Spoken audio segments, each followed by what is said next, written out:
आणि आज पत्रकार परिषदेला भास्कर जाधव काही दिसले नाहीत.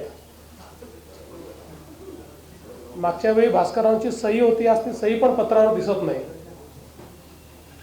तसं आजच्या सह्या बघितल्या तर 5-3-2 आहेत. म्हणजे उबाटाच्या 5 आहेत, अजून काँग्रेसच्या 3 आहेत आणि शरद पवार साहेबांच्या गटाच्या 2 सह्या आपल्याला पाहायला मिळत आहेत. आज वडेट्टीवार पत्रकार परिषदेत असं म्हणाले की आमच्या कामांना स्थगिती मिळाली. वडेट्टीवारांना अजूनही उद्धव ठाकरेच मुख्यमंत्री आहेत असं वाटत आहे, त्यामुळे ते स्थगितीच्या संदर्भात बोलले. पण त्याहीपेक्षा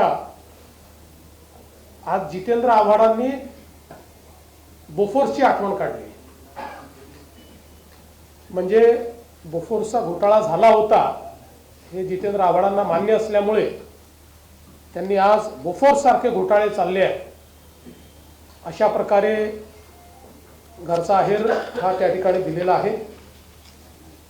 आणि मला असं वाटतं की खरं तर कोणतीही कल्पकता, कुठलेही नवीन विषय, कुठलीही लोकाभिमुखता या ठिकाणी आपल्याला पाहायला मिळाली नाही. आता isakal.com आहे देशातील नंबर 1 ची मराठी न्यूज वेबसाईट.